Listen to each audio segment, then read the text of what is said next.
Engineering படிப்பிற்கான தரவரிசை பட்டியலை அண்ணா பல்கலைக்கழகம் வெள்ளியன்று வெளியிடுகிறது. தமிழகத்தில் 538 பொறியியல் கல்லூரிகள் உள்ளன. என்ஜினியரிங் படிப்பு கலந்தாய்வுக்கு விண்ணப்பித்த 1,54,238 பேருக்கு கடந்த 15ஆம் தேதி ரேண்டம் எண் வெளியிடப்பட்டது. இந்நிலையில் இவர்களுக்கான தரவரிசை பட்டியல் வெள்ளிக்கிழமை வெளியிடப்படுகிறது. இதைத் தொடர்ந்து ஜூன் 28ஆம் தேதி விளையாட்டு பிரிவினருக்கும் 29ஆம் தேதி மாற்றுத்திறனாளிகளுக்கும் ஜூலை 1ஆம் தேதி பொது கலந்தாய்வு நடத்தப்படுகிறது.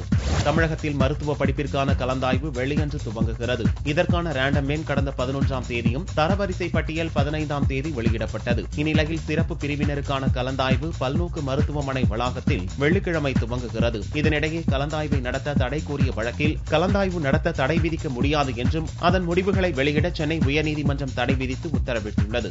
கடலோர காவல் படைக்கு சொந்தமான காணாமல் போன விமானத்தை கண்டுபிடித்து தரும்படி ஏர்போர்ட் காவல் நிலையத்தில் புகார் அளிக்கப்பட்டுள்ளது. கடலோர கண்காணிப்பு பணியில் ஈடுபடுவதற்காக சென்னையில் இருந்து கடலோர காவல் படையின் டார்னியர் என்ற குட்டி விமானம் ஜூன் 8ஆம் தேதி நாகை நோக்கி சென்றது. அது ரோந்து பணியை முடித்து சென்னை திரும்பிய போது திடீரென்று விமானம் மாயமானது. விமானத்தில் இருந்த 2 விமானிகள் உட்பட 3 பேரின் நிலைமையும் தெரியவில்லை. இதை தேடும் பணி தீவிரப்படுத்தப்பட்டுள்ளது. இதனிடையே சென்னை ஏர்போர்ட் காவல் நிலையத்தில் காணாமல் போன விமானத்தையும் அதை ஓட்டி சென்ற விமானி வித்யாசாகர் உள்ளிட்ட 3 பேரையும் கண்டுபிடித்து தரும்படி ஜூன் 16ஆம் தேதி இரவு கடலோர காவல்படை கமாண்டர் சந்தீப் சோப்ரா புகார் அளித்துள்ளார்.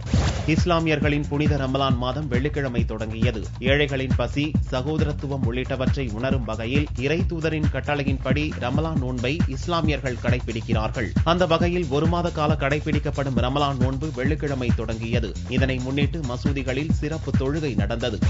புதுச்சேரியில் தேர்தலை முன்னிட்டு மாநில அரசு இலவசங்களை வழங்குவதாக ஆம் ஆத்மி கட்சி குற்றம் சாட்டியுள்ளது. செய்தியாளர்களை சந்தித்த ஆம் ஆத்மி கட்சியின் புதுச்சேரி மாநில நிர்வாகிகள் டாக்டர் ரங்கராஜன் மற்றும் ரவி சீனிவாசன், புதுச்சேரியில் ரங்கசாமி அரசு இதுவரை மக்களுக்கு எந்த நலத்திட்டங்களையும் முறையாக செய்யாமல் தேர்தலை வருவதையொட்டி இலவசங்களை வழங்குவது கண்டிக்கத்தக்கது என்று தெரிவித்தனர்.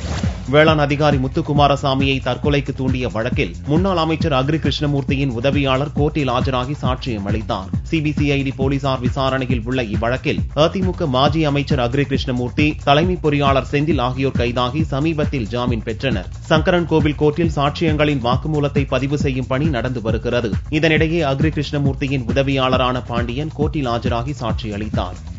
பொதுமக்களுக்கு இடையூறாக இருந்து வரும் சாராய கடைகளை அகற்ற வலியுறுத்தி இந்திய கம்யூனிஸ்ட் கட்சி மற்றும் பொதுமக்கள் சார்பில் புதுச்சேரி கலால் அலுவலகம் முன்பு முற்றுகை போராட்டம் நடந்தது. அப்போது போலீசாருக்கும் பொதுமக்களுக்கும் இடையே தள்ளுமுள்ளு ஏற்பட்டது. இதனால் முற்றுகையில் ஈடுபட்டவர்களை போலீசார் கைது செய்தனர். இந்நிலையில் சாராய கடைகளை ஏலம் விடக்கூடாது என அப்பகுதி மக்கள் தெரிவிக்கின்றனர். புதுச்சேரியில் கூட்டுறவு அரிசி ஆலையில் 30 லட்சம் ரூபாய் மதிப்புள்ள ஸ்டோரேஜ் கெட்டில் சரிந்து விழுந்தது. புதுச்சேரி தட்டாஞ்சாவடி தொழிற்பேட்டையில் மாநில அரசின் கூட்டுறவு அரிசி ஆலை உள்ளது. இங்கு உணவு பாதுகாப்பு கிடங்கில் இருந்து கொள்முதல் செய்யும் நெல் மூட்டைகள் நீராவி மூலம் வேக வைத்து அரிசியாக மாற்றப்படுவது வழக்கம். இங்குள்ள 40 அடி உயரமுள்ள ஸ்டோரேஜ் கெட்டிலில் ஊழியர்கள் நெல்லை ஏற்றினர். அப்போது கெட்டில் சரிந்து விழுந்தது. ஊழியர்கள் சுதாரித்ததால் யாருக்கும் காயம் ஏற்படவில்லை. தமிழ்நாடு சுற்றுச்சூழல் துறை தேசிய பசுமை படை சார்பில் உலக சுற்றுச்சூழல் தின விழா கொண்டாடப்பட்டது. மதுரை சேதுபதி மேல்நிலைப் பள்ளியில் நடந்த விழாவில் சுற்றுச்சூழல் தகவல் பரப்பு மையத்தை மாவட்ட முதன்மை கல்வி அலுவலர் ஆஞ்சலோ இருதயசாமி திறந்து வைத்தார். அதன்பின் தேசிய பசுமை படையில் சிறந்த பள்ளிகளுக்கு ஊக்கத்தொகை வழங்கப்பட்டது. பல்வேறு பள்ளிகளைச் சேர்ந்த ஆசிரியர்கள், மாணவர்கள் உள்ளிட்ட ஏராளமானோர் இதில் பங்கேற்றனர்.